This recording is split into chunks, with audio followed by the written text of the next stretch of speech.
اعوذ باللہ من الشیطان الرجیم، بسم اللہ الرحمن الرحیم۔ باران رحمت آج نیوز کی سحری ٹرانسمیشن میں ہوں آپ کا میزبان سید شہریار عاصم، میرے ساتھ موجود ہے مانور خالد۔ السلام علیکم۔ وعلیکم السلام۔ کیسی ہیں مانور، آپ ٹھیک ہیں؟ اللہ کا شکر، میں بالکل ٹھیک ٹھاک۔ آپ بتائیے آپ کیسے ہیں؟ میں بالکل ٹھیک۔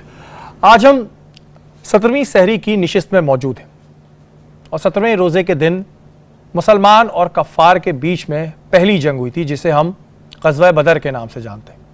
یہ جنگ بدر کے مقام پر ہوئی تھی۔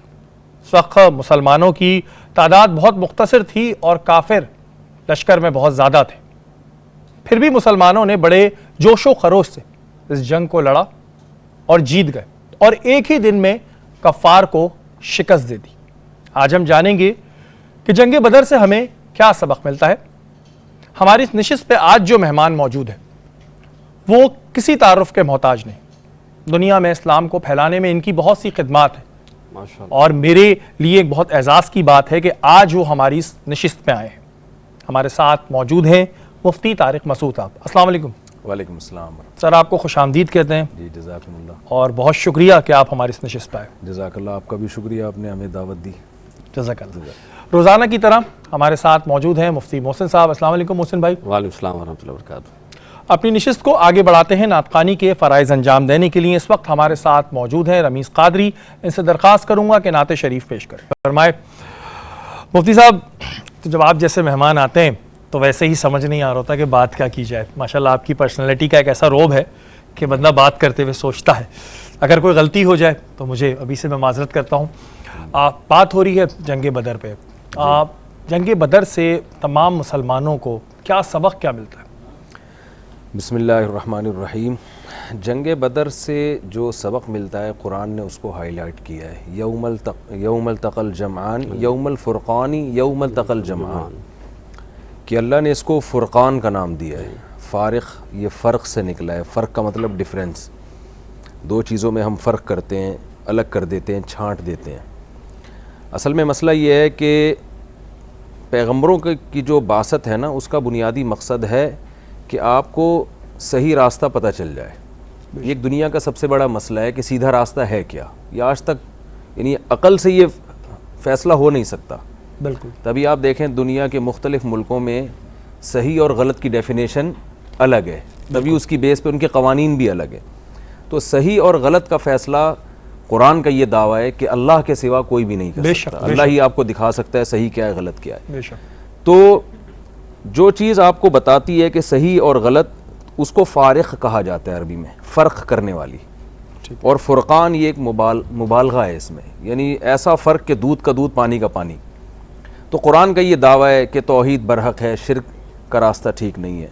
قرآن کا یہ دعویٰ ہے کہ ہم نے پیغمبروں کو دنیا میں بھیجا ہے لوگوں کی ہدایت کے لیے۔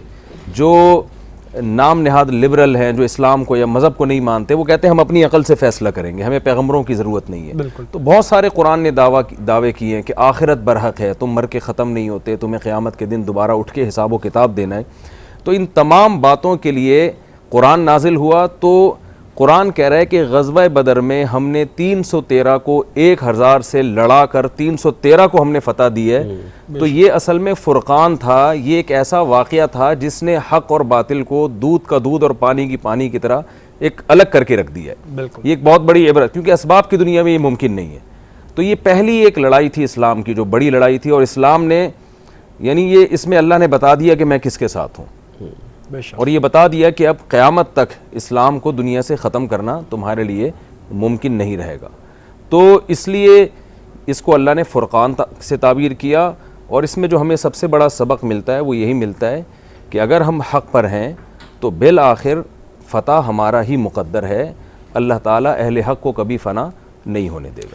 اچھا، اس میں یہ بھی چیز تھی کہ جب مسلمان تھے، ظاہر ہے جب انہوں نے پہلے دیکھا کہ اتنا بڑا لشکر ہے تو ان کے اندر ایک ظاہر فیئر آ گیا تھا، خوف آ گیا تھا، لیکن پھر ایک یقین آیا۔ آج کے دور میں کیا ہم لوگوں میں، جو آج کا دور چل رہا ہے، اس میں ہم لوگوں میں یقین ہے؟ ہم کوئی دعا مانگتے ہیں یا کوئی بات کرتے ہیں تو ہمیں ہوتا ہے شاید قبول ہوگی یا نہیں ہوگی، اس سے کتنا فرق پڑتا ہے؟ جی، اس سے بہت فرق پڑتا ہے۔ یُرِیکَہُمُ اللّٰهُ فِی مَنَامِکَ قَلِیلًا وَلَوْ أَرَاکَہُم کَثِیرًا لَفَشِلْتُم وَلَتَنَازَعْتُم فِی الْأَمْرِ۔ اللہ کی مدد اس طرح سے ہوئی کہ صحابہ کو اللہ نے دشمن کم کر کے دکھایا اور دشمن کو صحابہ کی تعداد زیادہ کر کے دکھائی۔ دیکھیں، جب آپ اللہ کے لیے قربانی دینے کے لیے تیار ہوتے ہیں, جب آپ حق پر ڈٹ جانے کے لیے تیار ہوتے ہیں, تو پھر قدرت آپ کا ساتھ دیتی ہے, بے شک آپ کا مورال پھر اللہ تعالیٰ خود بلند کرتے ہیں. تو صحابہ کا مورال اس طرح سے بلند کیا گیا ہے کہ انہیں دشمن کم دکھائے گئے اور دشمن کو صحابہ تعداد میں زیادہ دکھائے گئے. تو اصل بات یہیں پر آ کے کھڑی ہوتی ہے کہ ہم جب فیصلہ کر لیں, ڈٹ جائیں ایک کہ ہم نے حق پر قائم رہنا ہے, تو یقین کی کیفیت بھی پھر اللہ ہی پیدا کرتے ہیں, بے شک بے شک, اور یقین بھی پھر اللہ ہی بڑھاتے ہیں. اور اگر آپ خود تردد میں ہیں, آپ خود کنفیوز ہیں, جیسے منافقین کی حالت ہمیشہ سے تھی کہ لا الہ الا ولا الہ الا, نہ ادھر کو نہ ادھر کو, تو پھر ایسی صورت میں ایک حوصلہ نہیں ملتا. یعنی جیسے آج ہمارے زیادہ تر مسلمانوں کی جو حالت ہے, جو کنڈیشن ہے, وہ یہ ہے کہ دعا مانگ رہے ہیں ٹرائی کرنے کے لیے نا, بالکل صحیح کہ قبول ہو گئی تو دیکھتے ہیں ٹھیک ہے, نہیں ہوئی تو کون سا اس میں ٹائم ضائع ہو رہا ہے. بالکل. تو ایسی دعاؤں کو اللہ قبول نہیں کرتا. آپ کی یقین کی وہ کیفیت ہونی چاہیے جو غزوہ بدر میں صحابہ کرام کی کیفیت تھی, کہ اللہ تعالیٰ نے ہم سے ایک چیز کا وعدہ کیا ہے تو انشاءاللہ اللہ تعالیٰ ہم سے وہ پورا کرے گا وہ وعدہ. اچھا طارق بھائی, کیونکہ ہم جب آپ کے بیانات بھی سنتے ہیں, اس میں ایک ایسی چیز سامنے آتی ہے جو آج کل کے دور میں چل رہی ہوتی ہے. یہ جو آج کل کا دور ہے, اس میں اتنی نفسا نفسی, ہر بندہ کرپشن کا رونا تو روتا ہے, لیکن جہاں اس کو موقع ملتا ہے وہ خود بھی کرپشن کرنے لگتا ہے. اس میں امیر اور غریب کا ڈفرینس نہیں, وہ والی بات ہو گئی کہ جس کو موقع مل رہا ہے وہ کر رہا ہے. اس کا ریزن کیا ہے؟ مطلب ہم رو تو رہے ہیں, ہمیں وہ تو برا لگ رہا ہے جو ہمارے ساتھ ہو رہا ہے, لیکن جب ہمارے اوپر آتی تو ہم کہتے ہیں ٹھیک ہے سبھی تو کر رہے ہیں. یہ تو دیکھیں, شعیب علیہ السلام کی جو قوم تھی نا, اس کا بڑا مسئلہ ہی کرپشن تھا. شعیب علیہ السلام نے ان کو سمجھایا اوفوا الکیل والمیزان, ناپ تول میں کمی مت کرو, پورا پورا ناپ تولا کرو. اور ان کو یہ سمجھایا کہ انی اراکم بخیر, تم قحط زدہ لوگ نہیں ہو, کھانے کو سب کو مل رہا ہے, تو تم ایسا کیوں کر رہے ہو. تو یہی مسئلہ آج ہمارے ساتھ بھی ہے. دیکھیں, دو چیزوں سے معاشرے میں اصلاح ہوتی ہے, یا تو آپ کا قانون اتنا سخت ہو کہ کوئی اس قانون کی گرفت سے بچ ہی نہ سکے, جیسے یورپ امریکہ میں, وہاں قانون سے بچنا بہت مشکل ہے, تو پھر آپ ڈنڈے کی طاقت سے, قانون کی طاقت سے آپ لوگوں کو قانون کو فالو کرواتے ہیں. دوسرا ہے اللہ کا خوف. تو اللہ کا خوف, قرآن کیا کہہ رہا ہے, وَيْلٌ لِّلْمُطَفِّفِينَ الَّذِينَ إِذَا اكْتَالُوا عَلَى النَّاسِ يَسْتَوْفُونَ وَإِذَا كَالُوهُمْ أَوْ وَزَنُوهُمْ يُخْسِرُونَ أَلَا يَظُنُّ أُولَٰئِكَ أَنَّهُم مَّبْعُوثُونَ. تباہی ہے ان لوگوں کے لیے جو اپنا حق لیتے پورا ہے, دینے میں ڈنڈی مارتے ہیں. بالکل. تو قرآن کہتا ہے کیا انہیں یہ علم نہیں ہے کہ کل قیامت کے دن انہوں نے اللہ کے سامنے کھڑے ہو کر اس کا جواب دینا ہے. تو یہ جو جواب دہی کا عنصر جب تک آپ کے دل میں نہیں ہوگا, آپ کرپشن سے نہیں بچیں گے. تو ہمیں اس بات کی ضرورت ہے کہ ہم اپنے سسٹم کو بھی درست کریں, قانون کو بھی درست کریں, قانونی اداروں کو بھی درست کریں, اور دوسرا ہم لوگوں میں اللہ کا خوف پیدا کریں کہ ہم مسلمان ہیں, ہم کوئی ایتھیس نہیں ہیں, ہم ملحد نہیں ہیں کہ ہم اس کے قائل ہوں کہ مر کے ہم ختم ہو جائیں گے, بلکہ ہمارا یہ عقیدہ ہے کہ کل ہمیں اللہ کے سامنے کھڑے ہو کر اس کا جواب دینا ہے. تو جب تک یہ سوچ پیدا نہیں ہوگی تو جو آپ کہہ رہے ہیں کہ یہی باتیں چلیں گی کہ بھئی سب کر رہے ہیں تو ہم نے کر لیا تو کیا. بالکل جی, یہ جو بات اس وقت مفتی صاحب نے کہی ہے, یہ اس نشست کو لگانے کا مقصد بھی یہی ہوتا ہے کہ آپ اس سے کچھ سیکھیں. اور جب آپ یہ سوچیں گے کہ آپ نے اپنی خبر میں جانا ہے, اور آپ کو یہ نہیں کہنے کو ملے گا کہ اس وقت اللہ تعالیٰ کے سامنے کہ یہ بندہ یہ کر رہا تھا اور میں نے اس وجہ سے یہ کیا, کیونکہ آپ نے اپنا حساب دینا ہے. اور بہت سے سوالات ہیں جو مفتی صاحب سے پوچھیں گے. یہاں وقت ہے ایک بریک کا, بریک کے بعد حاضر ہوتے ہیں.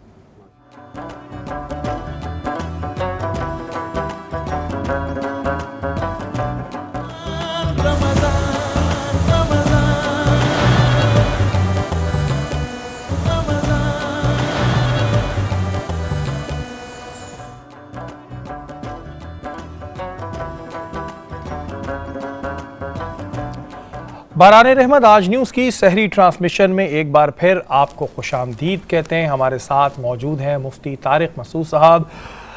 مفتی صاحب, ایک الفاظ ہم اکثر سنتے ہیں, اس پہ بتائیے گا یہ بات واقعی ہے یا یہ ایسی محاورتاً ہے کہ جیسی رعایا ویسے حکمران, یہ بات ہے کہیں یا یہ کسی نے محاورہ بنا دیا؟ یہ محاورہ کسی نے بنایا ہے, یہ کوئی لازمی نہیں ہے کہ جیسی رعایا ویسے حکمران. بعض دفعہ رعایا اچھی ہوتی ہے, حکمران ظالم مل جاتے ہیں, بعض دفعہ حکمران اچھے ہوتے ہیں, رعایا خراب ہوتی ہے. لیکن عام طور پر لازم ملزوم ہے, خاص طور پر جمہوری طرز حکومت میں تو حکمران سلیکٹڈ ہوتا ہے عوام کی طرف سے, تو جیسی عوام ہوگی ویسا ہی آپ کا. تو یہ ایک محاورے کی اس میں آتا ہے. اچھا, یہ چیز ہمارے یہاں بڑی ہوتی ہے کہ اگر ہم دیکھتے ہیں گھریلو اس پہ چلے جائیں تو گھریلو تشدد کے بھی واقعات سن رہے ہوتے ہیں, لڑائیاں بھی چل رہی ہوتی ہیں, میاں بیوی کی لڑائی ایک بڑی کامن چیز ہوتی ہے. اچھا رشتہ اپنی بیگم کے ساتھ یا اپنے شوہر کے ساتھ اگر زندگی گزارنا چاہ رہے ہیں تو اس کے لیے کیا طریقہ کار ہونا چاہیے؟ دیکھیں، سب سے پہلا دنیا میں امن قائم کرنے کے لیے یا گھر میں امن قائم کرنے کے لیے یا کہیں دفتر میں بھی، بلکہ اگر ہم یہاں بھی چاہتے ہیں نا کہ ہم آرام سے بیٹھے رہیں، لڑے نہیں، تو ہمیں سب سے پہلے یہ بات پتہ ہونی چاہیے کہ میرے اختیارات کہاں تک ہیں اور کس کے مجھ پر کون کون سے حقوق ہیں۔ مثال کے طور پر میں اگر بات کر رہا ہوں، درمیان میں یہ مولوی صاحب بھی بولنا شروع کر دیں تو ہمارا پھڈا ہو جائے گا، ٹھیک ہے نا؟ یا کوئی وہاں سے آ کے آپ کو ہٹائے کہ میں بیٹھ رہا ہوں یہاں پہ، ان کو پتہ ہے کیمرہ مین کو بھی مجھے یہاں اس کام کے لیے رکھا ہوا ہے، آپ کو پتہ ہے مجھے یہاں بٹھایا ہوا ہے سوال پوچھنے کے لیے۔ تو گھر میں شوہر کو پتہ ہونا چاہیے کہ میری اس گھر میں ذمہ داری کیا ہے، ایز اے ہسبینڈ میرے اوپر کیا ذمہ داری ہیں۔ عورت کو پتہ ہونا چاہیے کہ میری ذمہ داریاں کیا ہیں۔ تو اور یہ اسلام ہی ڈیفائن کرتا ہے، اسلام کے علاوہ کسی اور کے پاس کوئی ایسی کتاب نہیں ہے جس میں شوہر بیوی کے حقوق لکھے ہوئے ہوں، بالکل، کہ عورت شوہر کی کہاں تک بات مانے گی، کہاں تک نہیں، اور شوہر اپنی زوجہ کے کہاں تک حقوق کا خیال کرے گا اور کہاں تک اس پر واجب نہیں ہے۔ تو یہ اسلام کے علاوہ کوئی بتاتا نہیں ہے ہی نہیں کسی کے پاس نا، تو بتائے گا کیسے؟ یہ آپ کو فزکس کی کتابوں میں، کیمسٹری کی کتابوں میں، میڈیکل سائنس کی کتابوں میں یہ چیزیں نہیں ملیں گی آپ کو۔ میں اکثر لوگوں کو ایک واقعہ سناتا ہوں، ایک ڈاکٹر صاحب مجھے کہنے لگے کہ میں اپنے ڈاکٹر کو میڈیکل کالج میں پڑھا رہا ہوں لیکن وہ مجھ سے تمیز سے بات نہیں کرتا۔ میں نے کہا دیکھیں، میڈیکل کالج میں تمیز نام کا کوئی چیپٹر ہے نہیں، تو جو آپ اس کو پڑھا رہے ہیں وہ سیکھ رہا ہے، تو وہ یعنی وہ چیپٹر ہی نہیں ہے نا، یہ تو اخلاقیات ہے، اس کے لیے میڈیکل کالج نہیں ہے، اس کے لیے تو دوسری جگہ ہیں جہاں سے وہ اخلاقیات سیکھتے ہیں۔ تو آج کل جو زیادہ تر جھگڑے ہو رہے ہیں، ہمیں حقوق ہی کا پتہ نہیں ہوتا۔ مرد کو یہ نہیں پتا کہ میں اپنی زوجہ پر، اپنی وائف پر کتنا آرڈر کہاں تک چلا سکتا ہوں میں، اور عورت کو پتہ نہیں ہوتا کہ کیا میں نے شوہر کی اطاعت کرنی ہے یا نہیں کرنی ہے۔ ہم دونوں ایک یعنی برابر ہیں، اور کرنی ہے تو کس حد تک کرنی ہے۔ بالکل، تو یہ حقوق کا جب تک تعین نہیں ہوگا تو ایک لا حاصل جنگ چلتی رہے گی۔ آپ کوئی بات کہیں گے وہ اس کا آگے سے جواب دے گی، وہ کوئی بات کہے گی آپ آگے سے جواب دیں گے۔ تو وہی ہے کہ جیسے کیمرہ مین آپ کو یہاں سے اٹھا کے وہاں بٹھا دیں تو آپ کہیں بھائی میں یہاں ہوں، تو یہ نا مجھے پتہ ہے کہ میرا یہ رائٹ ہے کہ یہ کرسی، یہ صوفہ میرے لیے۔ تو اگر وہ اس کو مانے ہی نہیں، اسے پتہ ہی نہیں ہے کہ مجھے یہاں جاب کیوں دی گئی ہے، تو ایک لا حاصل لڑائی ہوگی نا۔ تو ہمیں بہت افسوس کے ساتھ یہ کہنا پڑتا ہے کہ ہمارے ہاں رشتہ داروں کے یا آپس میں رہن سہن کے جو اصول ہیں اور حقوق ہیں، ان حقوق کا علم نہیں ہے۔ باپ اپنی اولاد پہ کس حد تک زبردستی کر سکتا ہے، کہاں تک جا سکتا ہے۔ مثال کے طور پر جو بچے فرمانبردار ہیں والدین کے، والدین ان کو بالکل ہی کچل دیتے ہیں، ان کی اپنی کوئی زندگی رہتی نہیں ہے باقی، وہ نہ اپنی مرضی سے پڑھ سکتے ہیں، نہ ان کو یہ پتہ ہے کہ میں نے ڈاکٹر بننا ہے، انجینئر بننا ہے، ابا نے جو بنا دیا وہ بنیں گے۔ اب یہ ظلم ہے اولاد کے اوپر نا، باپ کے حقوق ہیں لیکن ایک حد تک ہے نا، آپ اس میں اس کو کون سا سبجیکٹ اس نے سلیکٹ کرنا ہے، اس پہ باپ اپنی مرضی زبردستی تو نہیں مسلط کر سکتا۔ تو لیکن جو بچے ذرا نیک سمجھدار ہوتے ہیں، والدین ان کو بالکل دبا دیتے ہیں، اور جو بچے ذرا آوارہ ہوتے ہیں وہ والدین کی جہاں سننی چاہیے وہاں بھی نہیں سن رہے ہوتے۔ تو حقوق کا تعین کہ کس کے کس پر کتنے اور کون کون سے حقوق ہیں، جب تک یہ تعین نہیں ہوگا پھر ان حقوق پر عمل کرنا تو اگلا اسٹیپ ہے۔ اچھا، یہ ہمیں تعین ہی نہیں ہے آج اس زمانے میں۔ سب سے بڑا معاشرے میں فساد یہاں سے پیدا ہو رہا ہے۔ ایک تو معاشرے میں ایک یہ بھی پرابلم ہے نا کہ اگر ہم بات کرتے ہیں کہ مرد کے اس کے مسائل یہ ہیں کہ جی میں نے باہر جانا ہے، میں نے کمانا ہے، اور یہ جو باہر کے حالات ہیں، جو باہر کے اس وقت ماحول چل رہا ہے کہ کہیں پہ مہنگائی ہے، کہیں پہ آپ جا رہے ہیں تو رشوت خوری ہے، اس کا اثر آپ کے گھر پہ کتنا پڑتا ہے؟ یا باہر کا معاملہ باہر تک؟ نہیں، ایسا نہیں ہے، باہر کا معاملہ سارا اثر گھر پہ پڑتا ہے۔ آپ اگر بیگم سے لڑ کے جا رہے ہیں تو باہر بھی لڑیں گے، باہر سے لڑ کے آ رہے ہیں تو گھر میں بھی لڑیں گے آپ۔ تو یہ تو اثر تو ہوتا ہے۔ باہر اگر آپ رشوت لے رہے ہیں تو جو آدمی لوگوں سے کرپشن کر رہا ہے وہ گھر میں کیسے حقوق ادا کرے گا نا، یہ تو ممکن نہیں ہے۔ وہ تو اس کا مطلب یہی ہے کہ اس کی طبیعت میں حرص ہے، لالچ ہے، تو یہ زوجہ کے، بیوی کے کیسے حقوق ادا کرے گا؟ وہ یہاں سے بھی لوٹ کھسوٹ کی کوشش کرے گا، وہاں سے بھی لوٹنے کی کوشش کرے گا۔ جو آدمی گھر کے باہر ایک نمبر ہوتا ہے گھر میں بھی وہی ہوتا ہے۔ بالکل، وہ پھر ایک نیچر میں آ جاتا ہے۔ وہ نیچر میں ایک چیز ہے نا، ایماندار آدمی باہر بھی ایماندار ہے، گھر میں بھی ایماندار ہے، اور جو بے ایمان ٹائپ کے لوگ ہیں وہ باہر بھی ہیں تو گھر میں بھی ہیں وہ۔ بالکل، یہ بات بڑی صحیح مفتی صاحب نے بولی کہ جو چیز آپ کی نیچر میں آ جاتی ہے، جو آپ کا باہر کا جو بھی آپ کے معاملات ہوتے ہیں اس کے اثر آپ کے گھر میں بھی آتے ہیں۔ محسن بھائی، آپ کی جانب آؤں گا۔ غزوہ بدر پہ بات ہو رہی تھی، غزوہ بدر کے اسباب کیا تھے، وہ اسباب بتائیں۔ بسم اللہ الرحمن الرحیم۔ جیسے کہ مفتی صاحب نے فرمایا کہ غزوہ بدر جو ہے وہ حق و باطل کے درمیان ایک معرکہ تھا، اور ایک ایسی جنگ تھی یا ایک ایسا اللہ تعالیٰ نے وہ واضح کر رہا تھا مرحلہ کہ اللہ اور اس کے رسول کی فتح کیسے ہوتی ہے، اور اللہ کس طرح قلیل کو کثیر پر سبقت دیتا ہے۔ اور اگر اس معرکے کی بات کی جائے تو اس طرح سمجھ لی کہ ابو سفیان جو تھے ایک قافلہ لے کر شام نکلے، اور ان کا مقصد یہ تھا کہ کفار مکہ، کیونکہ حضور علیہ السلام کی ہجرت کے بعد ایک بغض لے کے بیٹھے ہوئے تھے کہ کس طرح نعوذ باللہ حضور کو نقصان پہنچایا جائے، تو ایک تیاری ہو رہی تھی کہ ایک جنگ کی اور ایک لڑائی کی۔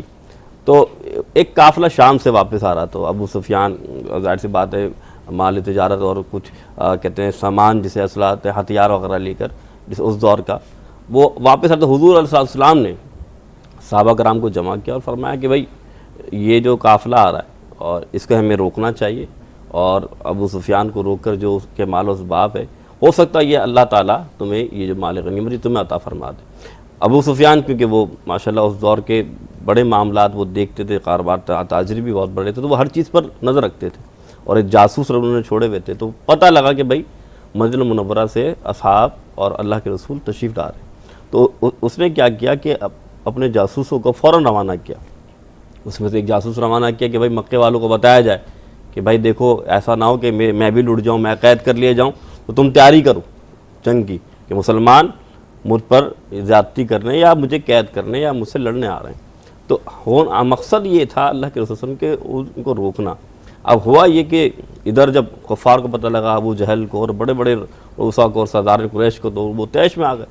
پھر وہی بات جس حضرت نے فرمایا کہ یہاں تعداد 313 تھی اور وہ 1000 کا لشکر لے کر آئے، اور جس مقام پر آئے تو یہ جنگ بدر ایسا مقام تھا کہ اللہ کے رسول صلی اللہ علیہ وسلم کا مقصد و محور یہ تھا کہ اصل حضور لڑنے نہیں آئے تھے، جنگ کرنے نہیں آئے تھے، بلکہ ان کو روکنے آئے تھے۔ لیکن ابو جہل، کیونکہ یہ قافلہ آگے بڑھ چکا تھا ابو سفیان کا، اور کچھ اس کے ساتھیوں نے کہا بھائی اب جنگ کرنے کی ضرورت نہیں ہے، لیکن پھر بھی اس نے اپنی انا کی خاطر کہ نہیں ہم یہاں پر آپ جائیں تو پھر مسلمانوں کو اپنی طاقت دکھا کر جائیں گے، تو پھر اس نے اپنے روب اور انا میں وہاں پر جنگ کا ایک ماحول قائم ہو گیا۔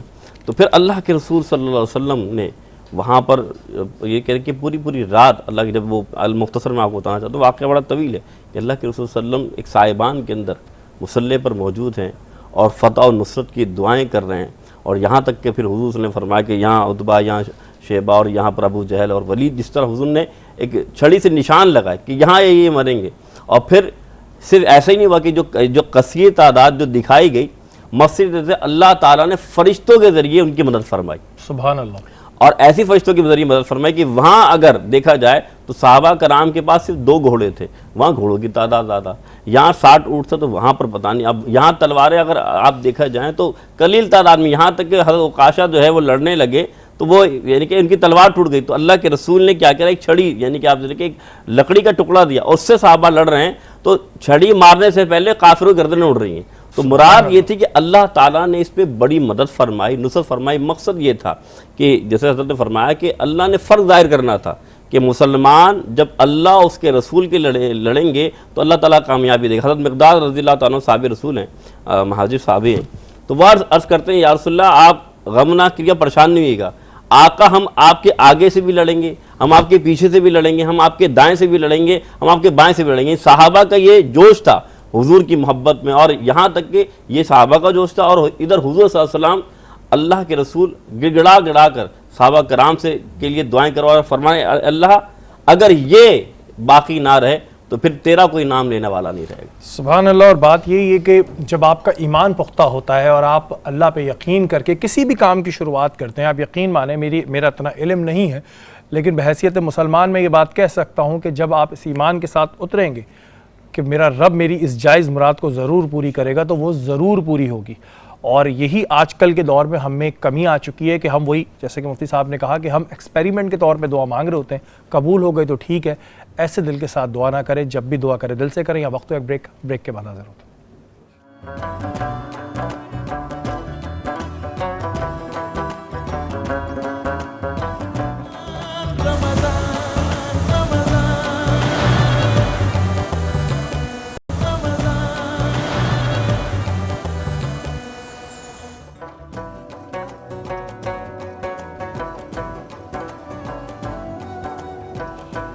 باران رحمت آج نیوز کی سحری ٹرانسلیشن میں ایک بار پھر آپ کو خوش آمدید کہتے ہیں. اور مہنور آپ نے آج کیا بنایا ہے یہ بتائیں.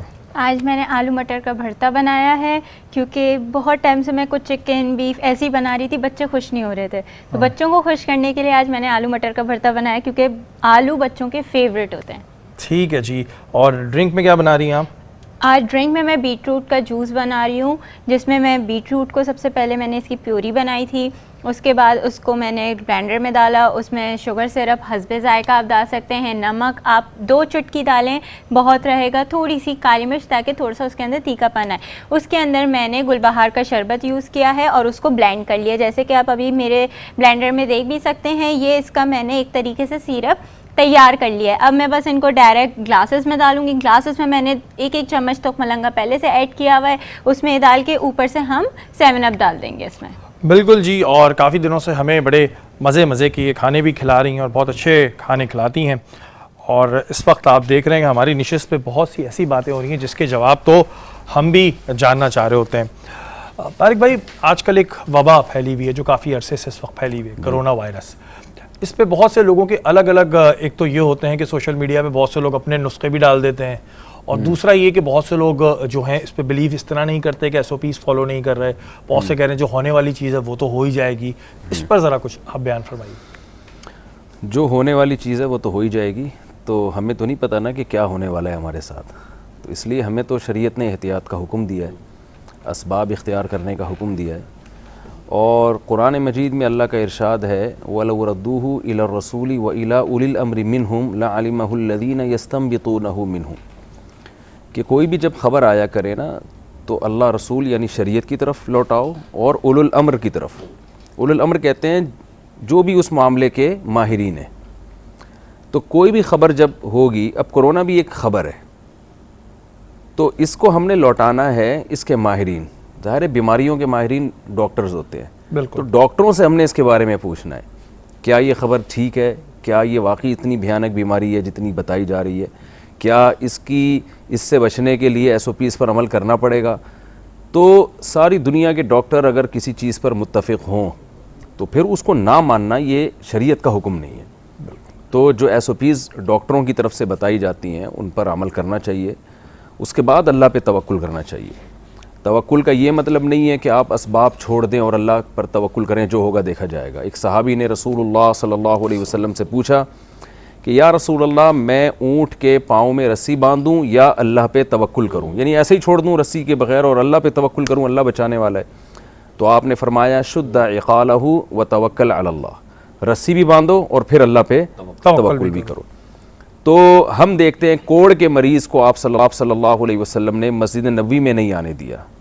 وہ بیعت ہونے کے لیے آئے تھے, آپ نے فرمایا ہم نے تمہیں باہر سے ہی بیعت کر لی ہے, کیونکہ کوڑ کی جو بیماری تھی یہ بھی پھیلتی ہے, لگتی ہے.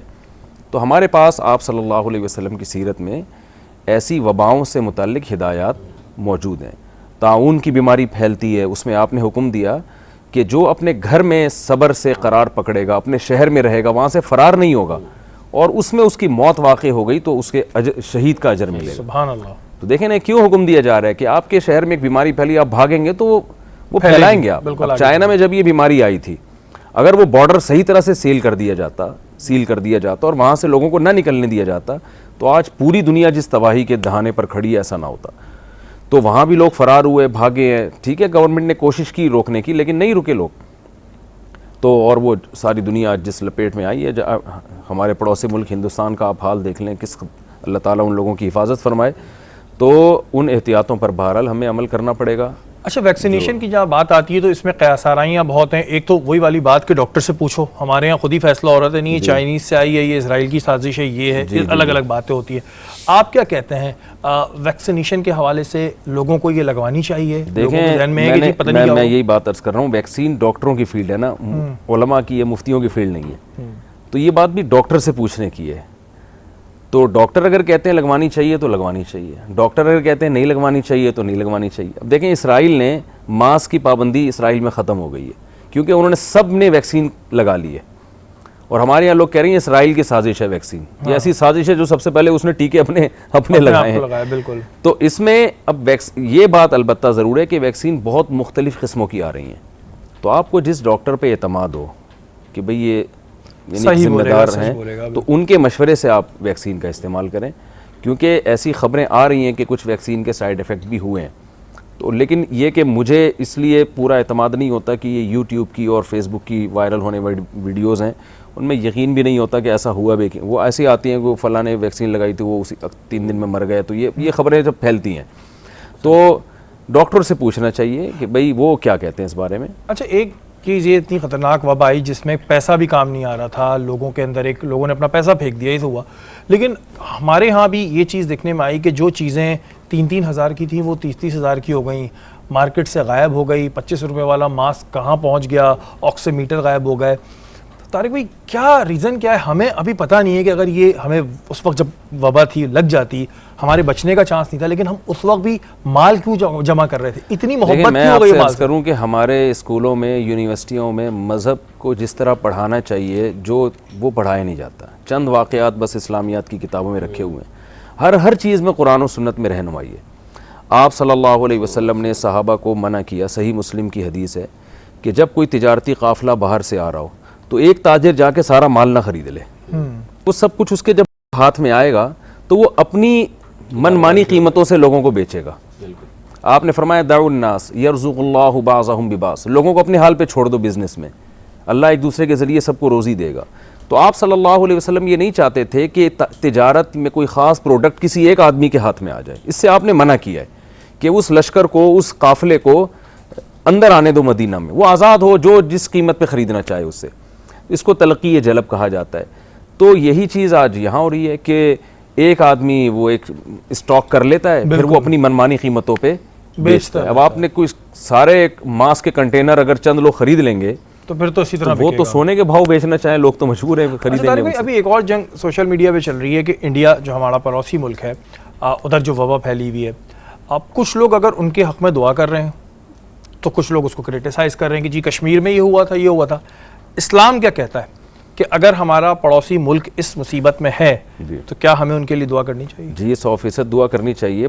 دیکھیں کشمیر میں جو کچھ ہو رہا ہے نا وہ انڈیا کی گورنمنٹ کر رہی ہے. وہاں کی ساری عوام اس پہ مطمئن نہیں ہے کہ جو کچھ ہو رہا ہے. ہر گورنمنٹ کا ہر کام پبلک کے کھاتے میں نہیں ڈالا جاتا. تو اس پہ بھی آواز اٹھانی چاہیے کہ آپ کشمیر کے پہ جو کچھ کر رہے ہیں وہ کیوں کر رہے ہیں آپ. لیکن اس کی سزا ان کی ہر عوام کو دینا اور ایک قدرتی آفت میں ان کو بے یار و مددگار چھوڑ دینا اور یہ کہنا کہ ہم ان کے لیے دعا نہیں کر رہے، تو کل ایسا نہ ہو کہ وہ مصیبت میں آپ مبتلا ہو جائیں. تو انسانیت کے ناطے ہم کشمیریوں کے لیے بھی دعا کرتے ہیں اور جو لوگ بھی کشمیریوں پہ ظلم کر رہے ہیں ہم ان کے لیے بد دعا بھی کرتے ہیں. پہلے تو ہم دعا کرتے ہیں اللہ ان کو ہدایت دے، نہیں ان کے مقدر میں ہدایت تو اللہ ان کو تباہ و برباد کرے. لیکن جو عوام جس کرب و اذیت سے انڈیا میں گزر رہی ہے اس عوام کے لیے بھی ہمارا فرض بنتا ہے کہ ہم دعا کریں. جیسے کشمیری میں جو مظلوم ہیں وہ بھی انسانیت کے ناطے ہم ان کے لیے دعا کر رہے ہیں نا. تو کرونا سے بھی اگر کوئی اس وبا میں مبتلا ہوتا ہے تو انسانیت کے ناطے ان کے لیے دعا کرنا اور ان کے لیے رحم کا جذبہ رکھنا بھی ہماری اخلاقی ذمہ داری ہے. اچھا، ابھی جیسے رمضان المبارک ہے، میں زکوٰۃ نکالنے کا حکم ہے. ہم یہ دیکھتے ہیں کہ زکوٰۃ بہت سے لوگ اس طرح نکالتے ہیں کہ جی روڈ پہ جا رہے ہیں، ان کو اگر سب فقیر نظر آیا تو اس کو دے دیا. کیا زکوٰۃ تحقیق کر کے دینی چاہیے؟ اور چونکہ حضور پاک صلی اللہ علیہ وسلم نے گدھا غریب سے شدید اس کی مخالفت کی تھی، تو جو لوگ فقیروں کو پیسے دیتے ہیں مدد کے طور پہ یا زکوٰۃ کے طور پہ، کیا وہ ٹھیک ہے؟ میں تو اس کو اس لیے ٹھیک نہیں سمجھتا کہ جو پیشہ ور بھکاری ہیں ان میں میرا جو اپنا مشاہدہ ہے ان میں زیادہ تر لوگ فراڈی ہوتے ہیں. میں نے خود تحقیق بھی کی ہے، بعض بھکاریوں کے میں گھروں تک پہنچا ہوں، تجربہ کیا ہے کہ بھئی دیکھوں کہاں ہے کیا ہے تم، تو وہ لے کے نہیں جاتے اپنے گھر پہ. بہت تجربہ کیا میں نے. میں نہیں کہہ رہا کہ سارے فراڈی ہوتے ہیں، میں یہ نہیں کہہ رہا، ان میں کچھ مستحق بھی ہوتے ہیں. تو آپ تحقیق کے بغیر زکوٰۃ دے نہیں سکتے. ہاں یہ ضرور ہے کہ آپ اب 100% تحقیق ممکن نہیں ہے، تو ایک لم سم ایک اندازہ لگانا، کچھ تھوڑا سا کراس کویشچن پوچھنا اس سے. یعنی میرا ایک طریقہ کار یہ ہوتا ہے کہ مجھے کوئی بھکاری نظر آتا ہے اور وہ واقعی مجھے لگتا ہے بھکاری ہے اور وہ مانگ رہا ہوتا ہے، تو میں اس سے کہتا ہوں یار تمہیں کتنے پیسے چاہیے؟ جی مجھے اتنے پیسے چاہیے روز، تو میرا گھر کا گزارا ہوگا. تو میں کہتا ہوں اچھا ٹھیک ہے، میں تمہیں ایک جاب دلاتا ہوں، ادھر آؤ ذرا وہاں یہ کام کر لیا کرو روزانہ، تو تمہیں روزانہ اتنے پیسے مل جائیں گے. تو وہیں سے بھاگ جاتا ہے وہ. ٹھیک ہے نا. ہمارے نبی نے تو ایسے ہی کیا نا. ایک صحابی آئے، کچھ مانگا تو آپ نے ان کو کمانے کا ذریعہ بتایا کہ آپ فرمایا جاؤ گھر کے برتن لاؤ, اس کو آپ نے نیلام کیا, پھر ان کو کلہاڑا خرید کے دیا, پھر فرمایا تو ہم لوگ خود بھیکاریوں کو خراب کر رہے ہوتے ہیں, وہ کر رہے ہیں. ہاں تو بھائی ان کا اچھا طریقہ یہ کہ چلو یار میں تمہیں ریڈی لگا کے دیتا ہوں, ٹھیک ہے نا, تم اس میں کچھ چیزیں بیچو. تو اس طرح سے ان کی مدد کرنی چاہیے. تو بغیر تحقیق کے آپ بس آنکھ بند کر کے پکڑائیں گے تو زکوٰۃ ادا نہیں ہوگی. لیکن آپ نے اپنی طور پر ہلکی پھلکی 100% ممکن نہیں ہے, بالکل, تو ہلکی پھلکی تحقیق کر کے آپ کا ایک غالب گمان بن گیا کہ واقعی یہ مستحق ہے, پھر آپ نے اس کو دے دیا اور بعد میں پتہ چلا کہ وہ مستحق نہیں ہے, تو بھی زکوٰۃ ادا ہو جاتی ہے. کیونکہ انسان اس سے زیادہ اب جیبیں تو نہیں چیک کرے گا نا کہ بھائی ایسے تو نہیں شلوار کی جیب میں پیسے چھپائے ہوئے ہو تم نے, ٹھیک ہے نا, کچھ تحقیق ضروری ہے. یہ تو کسی کے بارے میں پتہ نہیں ہوتا, تو کچھ نہ کچھ تحقیق بہرحال کرنی ضروری ہے. اچھا طارق بھائی, ایک سوال جو میرا اپنا ہے, ایک ہمارے اندر ہم بہت کنفیوز ہوتے ہیں اسلامی کچھ ایسی باتوں کو لے کے جس کا ہمیں علم نہیں ہے, لیکن ہم سوال پوچھتے ہوئے ڈرتے ہیں اپنے علماؤں سے, اپنے بڑوں سے, کہ یار اگر یہ بات کا مطلب غلط ہوا تو ہمیں ڈانٹ پڑ جائے گی, یا یار یہ برا نہ مان جائے. بہت سے سوال ہمیں دیکھ کے آتا ہے کہ نہیں یار ہم اس بات پہ ان سے پوچھ سکتے ہیں, آپ ہم سے پوچھیں بے تکلف. اس کے لیے کیا کیا جائے؟ مطلب میں ویسے ایک جنرل جاننا چاہتا ہوں کہ لوگوں کے اندر ڈر ہوتا ہے کہ یار کوئی اسلامی بات ہم پوچھ رہے ہیں تو کوئی غلط نہ ہو جائے, اور غلط ہوگا تو ہمیں ڈانٹنا دیں. سامنے والے کے سر پہ سینگ لگے ہوئے ہیں پھر تو ڈرنا چاہیے نا. اگر اس کے سر پہ سینگ نہیں ہے کس بات سے ڈرنے, وہ کیا کرے گا؟ سوال تو انما شفاء العی السؤال, حدیث میں آتا ہے کہ محتاج آدمی کی جو شفا ہے وہ سوال کرنے میں ہی ہے. تو سوال کرنے میں اب جیسے بہت سے ہماری اگر فیلڈ کی خواتین کو لے لوں, وہ رمضانوں میں روزے رکھ رہی ہیں لیکن ان کی مجبوری ہے نیل پالش لگانا. اب وہ مجبوری ہے اس وقت, ان کے پروفیشن کی نیڈ ہے, تو کیا نیل پالش لگا کے وہ نماز پڑھ سکتی ہیں اور کیا وہ قبول ہوگی؟ ان کے بالوں میں ہیئر اسپرے لگا نہیں ہوتا نا. نیل پالش روزہ تو ہو جائے گا لیکن وضو نہیں ہوگا, کیونکہ اس میں پانی نہیں جاتا. تو اتنی ترقی دنیا نے کر لی ہے, نیل پالش کے بہت سے آلٹرنیٹ ہیں, متبادل موجود ہیں. تو وہ اور یہ جو ہیئر اسپرے عموماً لوگ کرتے ہیں بالوں کو صحیح کرنے کے لیے, اس پہ یہ اسپرے کی میرا خیال ہے کوئی ایسی لیئر نہیں جب میں پانی نہ جائے, تو اس سے کوئی فرق نہیں پڑتا. اس پر ہو سکتا ہے جی. بہت سارے سوال ذہن میں آتے ہیں, لیکن مجھے بھی مفتی صاحب نے تھوڑا میرا یہ خوف کم کیا ہے کہ آپ کے ذہن میں جو سوال ہو اس کو پوچھ سکتے ہیں. ابھی اور بھی سوال ہے جو ان سے پوچھیں گے, وقت ایک بریک کا, بریک کے بعد حاضر ہوتا ہوں.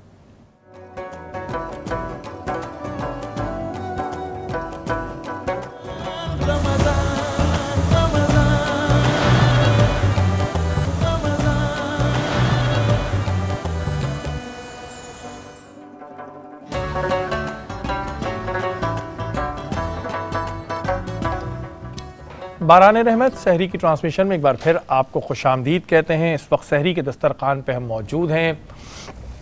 طارق بھائی, ہم اس میں تھوڑا سا سوال اس طرح کے بھی پوچھتے ہیں کہ بچپن کیسا تھا. بہت سے لوگ جاننا چاہتے ہوں گے, ظاہر ہے آپ کے اتنے فالوورز ہیں, ہم بھی جاننا چاہتے ہیں کہ آپ کا اپنا بچپن کیسا تھا. آپ شرارتی تھے, جو عموماً شرارتیں بچے آج کل کر رہے ہیں وہ آپ نے کری ہیں کبھی؟ بچپن میں تو شرارتیں ہی اچھی ہوتی ہیں, تو ایسے ہی بچپن گزرا ہے جیسے بچوں کا گزرتا ہے. کھیل کود میں بھاگم دوڑم, مارم پیٹی کھیلتے تھے ہم. اب تو بچے پب جی کھیلتے ہیں, تو ہم وہ جو بال ہے نا وہ ایک دوسرے کو پکڑ کے مارتے تھے, اور اچھی پریکٹس ہوتی تھی اس میں. کھلاڑی بھی تھا, ایک کرکٹر, تو ہمارے نائٹ میچز بھی ہوتے تھے اس میں. ہماری ٹیم کا نام تھا فرینڈز کرکٹ کلب. اب بھی اس کے دوست احباب سنتے ہوں گے تو ان کو خوشی ہوگی سن کے. تو اس میں ہماری دعوتیں ہوتی تھیں, ٹیم کے بارے میں ہمارے مشورے ہوتے تھے کہ ٹیم کی کارکردگی کیسے بہتر بنائی جائے. تو وہ سارے کام جو عام طور پہ لڑکے کر رہے ہوتے ہیں, بچے کر رہے ہوتے ہیں, وہ سارے ہم نے کیے ہیں. ایس ایم سائنس کالج سے میں نے. تو طارق بھائی آپ پیدا کہاں پہ ہوئے تھے؟ میں کراچی کا ہی ہوں شروع سے. اچھا, کراچی, ماشاء اللہ. تو طارق بھائی یہ جو رجحان ہوا آپ کا مذہبی, ظاہر ہے ایک تو ہمارا گھرانہ ہوتا ہے جی, لیکن یہ رجحان آپ کا کس طرح ہوا کہ مذہب کی طرف آنا, پھر آپ کے لیکچرز, ان لیکچرز کو اتنے لوگوں نے فالو کیا, وہ کس طرح آپ کے اندر ایک شوق آیا؟ دیکھیں میرے والد صاحب حافظ قرآن تھے, پاکستان نیوی میں تھے لیکن حافظ قرآن تھے, اور دادا پردادا یہ انڈیا سے ان کا تعلق ہے, سہارنپور. اچھا, ماشاء اللہ. تو وہ سب کا علماء سے تعلق تھا. تو والد صاحب کا شوق تھا کہ اپنی میرے بچوں میں کوئی عالم دین بنے. اچھا, ماشاء اللہ. تو میں اپنے شوق سے پھر یعنی ایس ایم سائنس کالج میں تھا, اسی دوران تبلیغ جماعت میں ایک عالم آئے تھے, تو انہوں نے مجھے کافی ترغیب دی. ان کا خیال تھا کہ میرا ذہن تیز ہے, تو وہ کہتے تھے کہ آپ اگر دین کی طرف اس یعنی مدرسے کی طرف آ گئے اور پراپر عالم بنے تو اللہ تعالیٰ آپ سے بہت کام لے گا. تو انہوں نے مجھے بہت زیادہ موٹیویٹ کیا. اللہ تعالیٰ ان کو دنیا اور آخرت کی بھلائیاں دے. ابھی بھی ماشاءاللہ حیات ہیں, میں ان سے ملنے جاتا ہوں. تو انہوں نے مجھے بہت موٹیویٹ کیا. اور مدرسے میں جب میں آیا ہوں تو کالج اور مدرسے کے ماحول میں بہت زیادہ فرق ہوتا ہے. بالکل ٹرو. کالج میں آزادی ہوتی ہے, شرارتیں ہوتی ہیں, یہاں کچھ بھی نہیں تھا پڑھائی کے علاوہ. تو 2 سال تک بہت مجھے انہوں نے مدرسے میں بھی میرا بہت خیال کیا کہ مجھ سے پوچھتے تھے کوئی مجبوری کوئی پریشانی, یعنی مجھے حوصلہ افزائی میری کرتے رہتے تھے وہ. تو اس طرح سے میں اس طرف آیا. اور چونکہ میں اسی ماحول میں پلا بڑھا ہوں, میرے الحمدللہ خاندان ایجوکیٹڈ ہے ماشاءاللہ, تو شاید بیانات کے مشہور ہونے کی وجہ یہ بنی ہوگی کہ یعنی اسی ماحول میں رہ کے میں نے دیکھا ہے کہ معاشرے میں کیا ہو رہا ہے, کیا خرابیاں ہیں, کیا خوبیاں ہیں. ان کی یعنی جو ذہنی سطح ہے نا اس پہ اتر کے بات کرنا, تو یہ عام طور پر ہوتا نہیں ہے. یعنی بالکل عموماً کیونکہ علماء کا اتنا اونچا معیار ہو جاتا ہے وہ پڑھ لکھ کے, اور تو شاید وہ عوام کا جو مینٹل لیول ہے نا اس تک شاید وہ پہنچ نہیں پاتے ہیں. ظاہر ہے وہ سوال اس طرح کی جواب سننا چاہتے ہیں جو ایک عام آدمی کا ہو اور ایک عام آدمی کا سوال ہو. طارق بھائی, یہ ہمارے یہاں ایک پرابلم ہے کہ آج بھی کئی گھر ایسے ہیں جو شادی کے معاملے پر عورت کی رائے لینا ضروری نہیں سمجھتے. آپ کیا سمجھتے ہیں کہ یہ اس سے بھی پرابلم آتا ہے, یا شادی کے لیے رائے لینا اپنی بچیوں کی ضروری ہے, ان کی رائے کے بغیر شادی نہیں کرنی چاہیے؟ یہ تو ناجائز ہے, حرام ہے. آپ صلی اللہ علیہ وسلم نے تو ایسی لڑکیوں کا رشتہ توڑوایا ہے جن سے پوچھے بغیر شادی کر دی گئی تھی اور ان کے ولی نے شادی کی تھی. تو ایسے نکاح کو آپ صلی اللہ علیہ وسلم نے توڑوایا ہے, ختم کروایا ہے. تو یہ تو اسلام میں جائز نہیں ہے نا کہ ایک عاقل بالغ لڑکی ہے اس پر زبردستی ٹھونسی جائے, اور یہ ہو رہا ہے آج کل معاشرے میں. ابھی میں آپ سے بات کر رہا تھا نا کہ والدین کے حقوق کی بھی ایک لمٹ ہے, تو اس لمٹ میں یہ بھی داخل ہے کہ وہ اولاد پر شادی کے معاملے میں اپنی رائے زبردستی نہیں ٹھونس سکتے. تو مفتی صاحب پھر ہمیں یہ کہہ کے ہمیں یہ کہا جاتا ہے, ہم نے سنا ہے کہ ماں باپ کے آگے اف تک نہ کرو, تو پھر جب وہ ہم سے یہ ہمارے آگے شرط رکھ رہے ہیں کہ آپ اس لڑکی سے شادی کر لو, لڑکوں کے ساتھ بھی ہوتا ہے, یا لڑکیوں کہتے ہیں اس لڑکے شادی کر دو, تو پھر ہم منع کریں گے تو کہیں گے نافرمان ہے. دیکھیں, نافرمانی جائز چیزوں میں جہاں والدین کی اطاعت واجب نہیں ہے نا, ان میں نہ ماننا نافرمانی نہیں ہے. ہونا تو یہی چاہیے جہاں والدین کہہ رہے ہیں آپ کر لیں, اس میں وہ آپ کے لیے ان سے زیادہ اچھا کوئی سوچ نہیں سکتا. لیکن اس میں کہنے کا مقصد ہے کہ والدین زبردستی نہیں کر سکتے. اچھا, کہ ایک چیز زبردستی کسی کے اوپر مسلط کر دی جائے. دیکھیں, جب نکاح ہوتا ہے تو دولہا سے پوچھا جاتا ہے کہ قبول ہے یا نہیں, دولہا کے ابا سے نہیں پوچھا جاتا. بالکل, یعنی ایسا نہیں ہے اسلام میں یہ کہو کہ دولہا کے ابا سے پوچھو کہ آپ کو یہ بہو قبول ہے یا نہیں ہے. تو لڑکے سے پوچھا جا رہا ہے کہ آپ کو یہ قبول ہے یا نہیں, یہ مکمل لڑکے کو رائٹ ہے. اسی طرح لڑکی سے پوچھا جاتا ہے کہ آپ کو یہ قبول ہے یا نہیں ہے. تو یہ اس کی علامت ہے کہ اس پر آپ زبردستی نہیں کر سکتے. ہاں, یہ ایک الگ بات ہے کہ والدین کو, بچوں کو ہم یہی کہتے ہیں کہ بھئی والدین سے بہتر فیصلہ کسی کا ہوتا نہیں ہے, تو مشورہ تو ان کو یہ دیا جائے گا, لیکن زبردستی نہیں رائے ٹھوسی جا سکتی. اچھا, ایک پرابلم جو سب سے بڑا ہے آج کے اس دور میں بھی, پہلے ہم ماضی میں سنتے تھے ہوتا تھا جی ٹھگ ڈھونگی بابا گھوم رہے ہیں اور لوگ ان کے پاس جا رہے ہیں اور وہ الٹے سیدھے عمل بھی کرا رہے ہیں. آج کے دور میں بھی ہم دیواروں پہ وہ دیکھتے ہیں کہ لکھا ہوا ہوتا ہے اور لوگ ان سے بیوقوف بھی بن رہے ہوتے ہیں.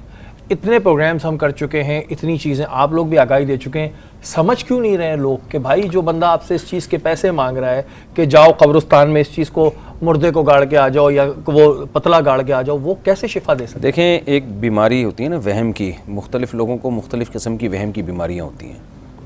مثال کے طور پر بعض لوگوں کو بیماری ہوتی ہے وہ 1 گھنٹہ وضو کرتے رہتے ہیں, انہیں پھر بھی شک ہوتا ہے پتہ نہیں میرا وضو ہوا ہے کہ نہیں ہوا, تو اس کا علاج ڈاکٹر کے پاس ہے.